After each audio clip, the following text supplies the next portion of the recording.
Que el Señor le bendiga una vez más. Estamos de nuevo junto a ustedes para poder compartir la hermosa palabra del Señor. Vamos a encontrarnos aquí en el capítulo 13, ¿verdad? Que el capítulo 13 nos habla de las reformas de Nehemías, las reformas que Nehemías tuvo que hacer después. Al parecer, Nehemías tuvo que salir y regresar a ver al rey, ¿verdad? Estando con él por un tiempo. La Biblia no nos dice cuánto fue ese tiempo, pero fue el tiempo suficiente para que al regresar Nehemías de aquel viaje, él tuvo que salir de Jerusalén, tuvo que salir de allí, regresar a ver al rey, porque recordemos que cuando él salió, el rey le preguntó: ¿cuánto tiempo tú vas a estar allá afuera? Entonces parece ser que él estuvo 12 años como gobernador en Jerusalén y después tuvo que regresar al rey. En su regreso, cuando él regresó después de estar un tiempo con el rey, se encontró con algunos problemas. De hecho, la Biblia aquí en este capítulo 13 nos habla de 4 problemas con los que se encontró Nehemías. Sí, el problema número 1 fue la profanación de la casa de Dios. Número 2 fue la falta del diezmo y ofrendas a los levitas. El número 3 fue el día del Señor, un problema con el día del Señor. Y el número 4, matrimonios mixtos. Y esto es lo que hoy vamos a estar estudiando en el día de hoy. No vamos a estudiar, ¿verdad? No les voy a leer todo el capítulo 13, como tampoco les leí todo el libro de Esdras, como tampoco les leí todo el libro de Nehemías, pero sí agarramos algunas partes bíblicas para poder traer este estudio y poder tratar de compartir con ustedes la palabra de Dios. De la misma manera, el día de hoy, bajo, ¿verdad?, la confianza de que Dios nos va a guiar. Como le dije, no somos unos grandes predicadores, ni tampoco somos unos grandes maestros, pero sí queremos compartir la palabra con ustedes. Vamos a empezar entonces con esto que nos habla el versículo 6. Mas a todo esto yo no estaba en Jerusalén, porque en el año 32 de Artajerjes, rey de Babilonia, fui al rey, y al cabo de algunos días pedí permiso al rey para volver a Jerusalén. Entonces supe del mal que había hecho Eliasib por consideración a Tobías, haciendo para él una cámara en los atrios de la casa de Dios. Aquí empieza el primer problema que habíamos hablado. Una vez más, vuelvo a repetir, Nehemías había tenido que salir de Jerusalén. Había sido un buen gobernante, un buen gobernador. Con Esdras lo habíamos visto haciendo reformas, viendo por la vida espiritual y viendo por una vida, ¿verdad?, agradable del pueblo, ministrando y haciendo leyes para que el pueblo pudiese salir adelante y pudiese vivir bien uno con los otros y sobre todo vivir bien con Dios. Cuando él se fue, él dejó todo en orden, pero cuando regresó encontró un desorden. Y entonces el primer problema que encontramos aquí fue que este hombre llamado Eliasib, ¿quién es Eliasib? En el versículo 4 nos dice así: Eliasib, siendo jefe de la cama de la casa de nuestro Dios. Algunos comentaristas piensan que este era el sacerdote encargado, como un sumo sacerdote de aquel tiempo. Lo que sí nos dice el versículo 4, que él era el encargado de la casa de Dios. Sin lugar a duda, la persona responsable de guardar la casa del Señor. La primera falla que encontramos es la profanación a la casa de Dios. Y es por eso que dejamos este capítulo 13 aparte, porque queremos hablar un poquito de ella. Ya que estamos hablando del amor por la obra de Dios, tenemos que empezar por el amor a la casa de Dios. El amor a la casa de Dios, el celo de la casa de Dios. ¿Quién es Tobías? Nosotros lo habíamos leído. Tobías había sido un gran enemigo a la obra. Tobías había sido un hombre que se había burlado cuando construían. Nosotros lo pudimos ver en el capítulo 2 de Nehemías, en el versículo 10 y versículo 19. ¿Quién era este hombre? ¿Cómo se opuso a la reconstrucción de la obra de Dios? Ahora, Tobías se había emparentado, o sea, que habían formado familia. Ahora era familia con el sumo sacerdote, como quien dice. Y como gesto de consideración, Eliasib mismo remodeló, decoró una gran habitación para que él pudiese dormir y estar cuando visitara la ciudad de Jerusalén, cuando llegara a Jerusalén. Era como un pequeño departamento, pero era en la casa de Dios. Le había hecho un departamento a Tobías en la casa de Dios, en las cámaras de Dios.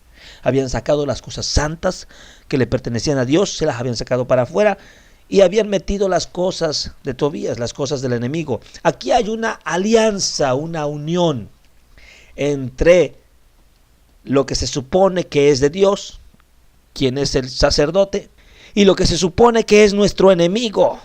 Hubo una alianza y se metió el enemigo a la casa de Dios. Yo no sé si ustedes me están entendiendo, pero esto es lo que sucede hoy en muchas casas de Dios.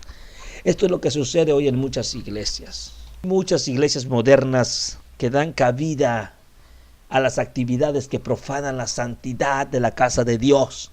Hay algunos, Eliasib, encargados, jefes de las casas de Dios, emparentándose con Tobías, haciendo alianza con el enemigo de la obra de Dios, haciendo alianza con el enemigo de las almas, haciéndole un lugar en la casa de Dios. Lamentablemente esto es en los tiempos que estamos viviendo. Y tenemos que enseñar la palabra tal y como es, no podemos hacer nada. Como dicen por ahí, al que le quepa el saco, pues que se lo ponga. Dios nos guarde y nos ayude y ponga en nuestro corazón lo que puso en el corazón de Nehemías. Que Dios nos ayude para ser como Nehemías y no como Eliasib. Dios nos libre de eso.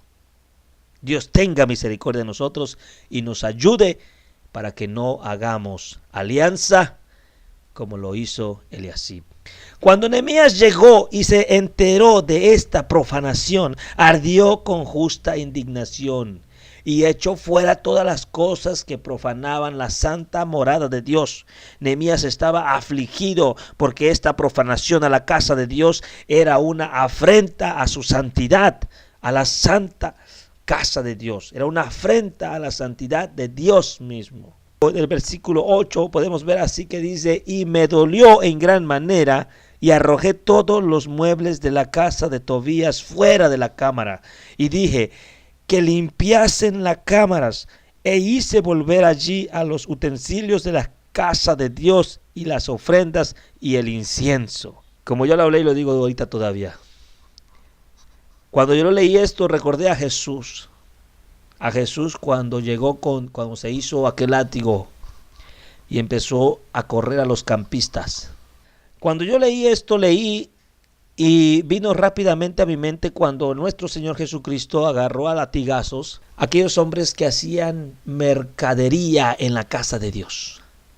Aquellos hombres, y les gritó y les dijo que han hecho de la casa de Dios una cueva de ladrones. Todo eso yo creo que no hace falta que yo lo diga porque ya muchos están hablando y diciendo esta parte, pero es la pura verdad. Lamentablemente vamos a tener que decir lo que es la pura. Estamos viviendo los últimos tiempos, Cristo viene pronto por su iglesia y lo que se está viviendo en estos últimos tiempos es la profanación a la casa de Dios. Es mucha profanación a las cosas de Dios y estamos viviendo en estos últimos tiempos esto y necesitamos que por lo menos aquellas nuevas personas, maestros, que sean y que tengan el amor por la obra de Dios en sus corazones, que realmente tengan ese celo de no permitir ninguna cosa del mundo entrar a la santa iglesia de Dios. A veces esto suena muy duro para muchos. Nehemías estaba afligido porque esta profanación a la casa de Dios era una afrenta a la santidad de Dios. Yo no sé si usted se aflige de vez en cuando. Yo no sé si usted de repente siente dolor por las cosas que se ven en las casas de Dios, en las que se dicen ser casas de Dios. Para muchos esto es demasiado extremistas, pero vamos a dejarlo ahí, cada quien tiene su opinión. Para mí que hacen falta hombres como Nehemías, que guarden el respeto a la casa de Dios. Hay muchas iglesias modernas que dan cabida a las actividades que profanan la santidad de la casa de Dios. Es tiempo de que si usted tiene ganas de aprender la palabra de Dios y de vivirla, pues vaya con buen ojo a la casa de Dios y vea si no está por ahí y si no hay por ahí alianza con Tobías. Amén, usted me está entendiendo. Segundo problema, sigamos adelante y dejemos esto por un lado. Al mirar, y esto es lo mismo que sucede en nuestros tiempos hoy, hermanos. Esto es lo mismo que sucede hoy en nuestros tiempos. Dígame si usted no ha sabido de una persona o usted mismo no le han dado ganas de que el amor por la obra de Dios baje, ¿verdad? Baje ese amor debido a que uno ya no puede dar dinero porque uno está desconfiando constantemente qué van a hacer con este dinero. Entonces, cuando llegamos a un lugar donde nos piden dinero, rápidamente nosotros se nos baja la moral, se nos baja todo lo que llevamos, ¿verdad? Porque no queremos escuchar de dinero. ¿Por qué? Porque hay personas que están haciendo mal uso. Aleluya, y están vendiendo el evangelio, ¿verdad? Y han contaminado la casa de Dios con este tipo de cosas. O sea, hay personas corruptas, personas que no tienen amor por la obra de Dios, tienen amor por sus bolsillos. Y debido a esto muchos mejor ya no ofrendan, ya no dan diezmo, ya no hacen nada por la obra de Dios debido a esto. Esto mismo sucedió en el tiempo de Esdras. Y es el segundo problema. El segundo problema es que como muchos, como este, ¿verdad? Este sacerdote ya había hecho alianza con el enemigo, o sea, ya había corrupción dentro de la casa de Dios, dentro de los sacerdotes. Entonces los pocos buenos sacerdotes que no estaban de acuerdo con la forma que se estaba dando o viviendo dentro de la casa de Dios, se fueron y prefirieron trabajar ellos mismos, ganarse su dinero honradamente y dejar la casa de Dios, dejar la administración, dejar todo lo que era, ¿verdad? Que implicaba estar en la casa de Dios por no querer corromperse. Tal vez la Biblia no nos dice, sí nos dice que ellos se fueron. Y esto es lo mismo que habla, aquí empieza a hablar el profeta Malaquías. Eso lo podemos comparar con lo que dice el profeta Malaquías. Y es cuando entendemos este versículo que muchas veces es criticado, usado, o como sea, como ustedes los quieran. Pero es que este versículo entró en un tiempo en donde el pueblo de Dios ya no daba dinero para los sacerdotes ni levitas. ¿Por qué? Porque había un mal uso de él y el pueblo ya no quería saber nada de todo eso. Y es lo que sucede hoy en estos tiempos también. Y nos dice así, por eso es que vemos este versículo en Malaquías 3:8. ¿Robará el hombre a Dios? Pues vosotros me habéis robado. Dijisteis, ¿en qué te hemos robado? En vuestros diezmos y ofrendas. Ahí estaba el problema. Y es que era por lo mismo. Nosotros podemos compararlo con el capítulo de Nehemías 13:10, que es el segundo problema que estamos viendo. Versículo 10. Encontré asimismo que las porciones para los levitas no les habían sido dadas, y que los levitas y los cantores que hacían el servicio habían huido, cada uno a su heredad. Huyeron porque primero, número uno, había una corrupción dentro de lo que es la casa de Dios, dentro de lo que es el servicio a Dios. Y estamos viviendo tiempos como estos, tiempos de Nehemías, en donde necesitamos Esdras y en donde necesitamos Nehemías que tengan un amor por la obra de Dios para defender las cosas que son de Dios. Vimos aquí cómo unos mejor se fueron a sus heredades, a trabajar por sus propias manos. Pero Nehemías, con la mano de Dios y con la palabra profética de Malaquías, que estaba profetizando en esos tiempos. Malaquías fue un profeta valiente, se levantó en un tiempo muy corrupto, en un tiempo en donde se necesitaba la palabra de Dios, y Dios levantó a Malaquías, un hombre honesto, un hombre con mucha honestidad,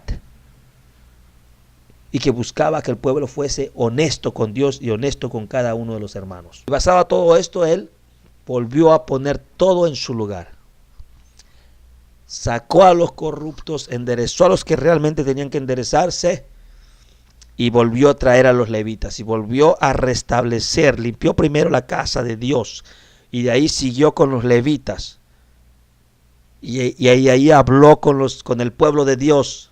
Les dijo, ahora ustedes van a tener que, aquí ya se va a hacer las cosas como se deben de hacer. Aquí va a haber amor por la obra de Dios y todo lo que ustedes traigan va a ser de acuerdo a lo que está escrito en la ley de Dios. Entonces el pueblo vino y trajo sus diezmos y sus ofrendas. Estuvo de acuerdo porque se estaba haciendo algo correcto. Ahora bien, vamos al tercer problema. el día del Señor. Había un problema muy grande y es el día del Señor. Como los sacerdotes no respetaban la ley, lógicamente, tampoco muchos respetaban el día del Señor. Si los sacerdotes, si los ministros no están dando buen ejemplo, pues, ¿qué se espera de los demás? Así que entonces había un problema, no se estaba respetando el día de alabanza, de adoración a Dios. Trabajaban y hacían comercio en el día que se suponía que sería para Dios. Así nos dice el versículo 16. También había en la ciudad tirios que traían pescado y toda mercadería y vendían en el día de reposo a los hijos de Judá en Jerusalén. Y reprendí a los señores de Judá y les dije: qué mala cosa está que vosotros hacéis, profanando así el día de reposo. Y ese nomás es un ejemplo. O sea, usted lee por ahí este capítulo 13 y va a encontrar bien, ¿verdad?, todo lo que usted necesita saber acerca de este día que se estaba profanando. Les reprendió. Pero a lo mejor usted se pregunta quiénes eran estos tirios. Tirios provenían de la ciudad de Tiro, una ciudad fenicia situada en la costa del mar Mediterráneo al norte de Israel. Ellos llegaban allí, ellos eran comerciantes y llegaban y vendían y hacían comercio, pero no, como ellos no eran parte del pueblo de Dios, pues no le interesaba, ¿verdad? Pero el pueblo de Dios empezó a hacer lo mismo que hacían los que no conocen de Dios, y esto parece familiar. Los hijos de Dios, el pueblo de Dios, empieza en estos tiempos a obrar y a hacer como hacen todos los otros, como hacen los demás, como hacen los que no tienen a Dios y los que no temen a Dios. Pero Nehemías les reprendió y dijo: ¿qué es eso que hacéis? Porque es el día del Señor. Es el día para que le dediquemos a Dios. Y empezó a hablar con ellos. Con todo y con esto no fue fácil. Algunos no quisieron escuchar. Amaban los negocios más que el Señor. Así que mandó a cerrar las puertas. Y nosotros lo podemos ver ahí en el siguiente versículo, en el versículo 20. Y se quedaron fuera de Jerusalén 1 y 2 veces, los negociantes y los que vendían toda especie de mercancía. Y les amonesté y les dije: ¿por qué os quedáis vosotros delante del muro? Y si lo hacéis otra vez, os echaré mano. Desde entonces no vinieron en día de reposo. Hay quienes se preocupan mucho por lo material y se olvidan de lo espiritual. Y eso es lo que nos enseña en el día del Señor. El día del Señor se hizo para bendecir su santo y bendito nombre. Dejamos a un lado lo material y buscamos enfocarnos con nuestro Dios, si es que en verdad creemos en Él. Una vez más, el mismo problema. Cuarto problema es matrimonios mixtos. Una vez más, ya Nehemías había pasado por esto, Esdras había pasado por esto, y ahora, después de tanto tiempo, otra vez vuelve el problema. ¿Y por qué tanto enfoque en esto mismo otra vez? Pues mira que sí ha de ser importante para el Señor, que en este tiempo que hemos estudiado Esdras a Nehemías, creo que hemos tocado este punto como 3 veces. Vamos a leer lo que dice Nehemías 13:23, matrimonios mixtos. Vi asimismo en aquellos días a judíos que habían tomado mujeres de Asdod, amonitas y moabitas, y la mitad de sus hijos hablaban lengua de Asdod, porque no sabían hablar judaico, sino que hablaban conforme a la lengua de cada pueblo.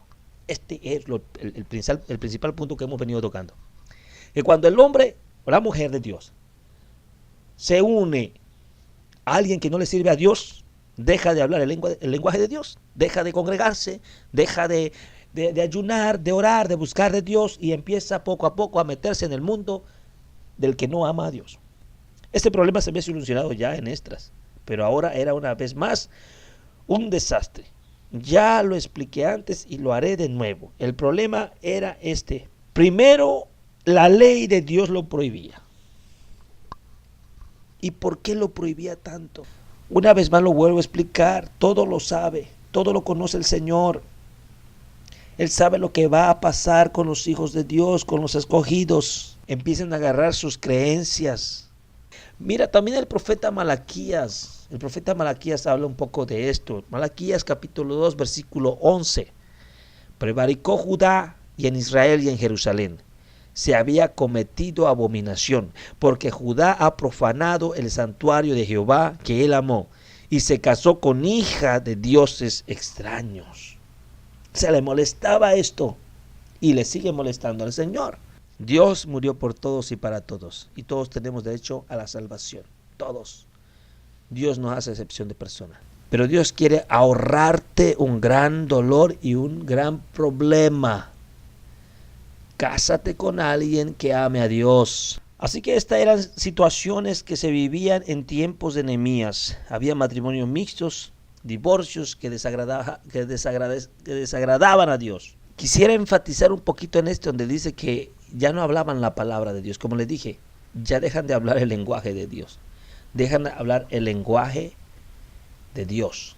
Hoy en día, muchos que se dicen ser cristianos, pero sus hijos no saben nada de Dios. No conocen una alabanza, no conocen un versículo bíblico, una historia, nada. No hablan el lenguaje de Dios, hablan el lenguaje del mundo. ¿Por qué? Porque se casaron con quienes no conocen a Dios y no hablan el lenguaje de Dios. Y eso es lo que Dios no quiere para ti. Los hijos de cristianos tienen que hablar cristiano. Pero Nehemías pone también el ejemplo, les habla del ejemplo de Salomón y dice que en el versículo 26 nos dice que les habla así, dice, ¿no pecó por esto Salomón, rey de Israel? Les dice, bien que por muchas naciones no hubo rey como él, que era amado de su Dios. Y Dios lo había puesto por rey sobre todo Israel, aún a él hicieron pecar las mujeres extranjeras. Así que pues, Nehemías, finalmente, de una forma o de otra, hay una parte allí en el capítulo 13, donde Nehemías se enoja tanto, que lo que hace es algo, se enojó tanto que agarró, dice, a los padres de familia, a los hombres, y les jaló las greñas, los cabellos, de mirar que los hijos de ellos no hablaban el lenguaje, sino que hablaban otro lenguaje. O sea, no estaban interesados en las cosas de Dios. Sus hijos no estaban interesados en las cosas de Dios, y esa no era la culpa de sus hijos, era la culpa de los padres. Ese es un libro muy duro a veces de poder leer y entender. Pero bueno, vamos a seguir adelante para que ninguno se entristezca. Al fin de cuentas, Nehemías limpió todo, pues. Transformó una vez más a su pueblo gracias a que la mano de Dios, a que la mano de mi Dios, como dice él, estaba conmigo. Nehemías fue un gobernador de Judá por lo menos 12 años antes de ir a ver al rey. Y algunos creen que al regresar, algunos piensan que él siguió siendo gobernador por el resto de su vida hasta que murió, y que murió en Jerusalén. Muchos esos piensan. Por lo general, la mayoría de las personas se ven más atraídas hacia Nehemías que hacia Esdras. Tal vez porque lo vemos un poco más unido al pueblo. Fue Nehemías, recordamos una vez más, que dijo que el gozo del Señor es nuestra fortaleza. En muchos sentidos, hacen una buena pareja de todas maneras. Nehemías es el consuelo y Esdras es la ayuda que vino del cielo, la ayuda de Dios. Y los dos hicieron un buen trabajo para reconstruir todas las cosas que tenían que reconstruirse. Como hablamos al principio, tenía que reconstruirse el templo, tenía que reconstruirse las murallas, tenía que reconstruirse el culto a Dios, tenía que reconstruirse la línea genealógica del Mesías. Todo estaba reconstruido para la llegada del Mesías, y después de 400 años llegó lo que habían profetizado, Jesús. Hoy estamos viviendo tiempos de reconstrucción en Jerusalén. Las profecías y el tiempo de la historia nos están hablando que Cristo viene. Estamos viviendo los mismos tiempos, estamos viviendo tiempos de reconstrucción en Jerusalén. Se habla de la reconstrucción del nuevo templo, se habla de la reconstrucción de las murallas, se hablan de límites, se habla de la división del pueblo palestino, y todas estas cosas. Se está formando, se está reconstruyendo todo otra vez, como lo hizo en la historia anterior, como lo hizo en los tiempos anteriores, se está reconstruyendo todo. Esto nos está diciendo que Cristo viene pronto. La llegada de Jesús está muy cerca. El cumplimiento de una de las grandes profecías está a punto de cumplirse y esperemos que nosotros podamos ser levantados. Hay algunas palabras que me gustaría antes de terminar hablar acerca de él y son unas 3 palabras nada más. Quisiera hablar de que Nehemías usa mucho la palabra nosotros, o sea, él se incluye con el pueblo. Cada logro, cada cosa, habla nosotros oramos, nos volvimos a Dios y todo el tiempo se hace parte del pueblo. No solamente dice yo, sino que hace parte al pueblo de él y de cada logro. Reconoce que este no es trabajo de un solo hombre, sino que es trabajo de una unidad. Tal vez por eso muchos se encuentran atraídos a él. Hay otra palabra que me agrada en este libro, es la mano de Dios. Reconoce. Eso es darle la gloria a Dios. Eso es reconocer a Dios en todo lo que nosotros hacemos. Y también esta palabra que me encanta, con que él termina a veces sus oraciones, es la palabra acuérdate de mí, Dios mío. Hay mucho equilibrio en su carácter. Un hombre de oración, un hombre práctico, un hombre alegre, un hombre triste, un hombre duro, un hombre tierno, sensible a Dios y sensible a la gente. Tenemos un cuadro de un Dios que cumple sus promesas. Este libro también nos habló de que Dios prometió bendecir su obediencia y también prometió maldecir su desobediencia. Por lo tanto, cumplió una cosa como cumplió la otra. Estudiar historia bíblica es hermosa, pero poner las cosas que aprendemos de ella es mucho más. Estos últimos libros están muy unidos y son la única comida espiritual que tendrán los judíos por más de 400 años antes de que llegue una vez más la palabra profética que empieza con Juan el Bautista profetizando la llegada de Jesús nuestro Salvador. El libro de Daniel, Esdras, Nehemías, Esther, Egeo, Zacarías y Malaquías nos ayudan a entender cómo vivieron los judíos después que regresaron a su tierra, a Israel. Y hay mucho más que hablar, como dijo el escritor de Hebreos cuando está hablando de los hombres de la fe, pero el tiempo no nos da para más. Yo quiero darle gracias a Dios por todas las cosas que me permite hacer y compartir con cada uno de ustedes. Espero que en verdad les sirva de bendición y yo me despido no con mis palabras, no solamente con mis palabras, sino con las palabras de Nehemías, esperando que también Dios se acuerde de mí. Hermanos, que el Señor le bendiga, bendiciones a todos ustedes y que Dios se acuerde de cada uno de nosotros. Acuérdate de mí, Dios mío, para bien. Bendiciones.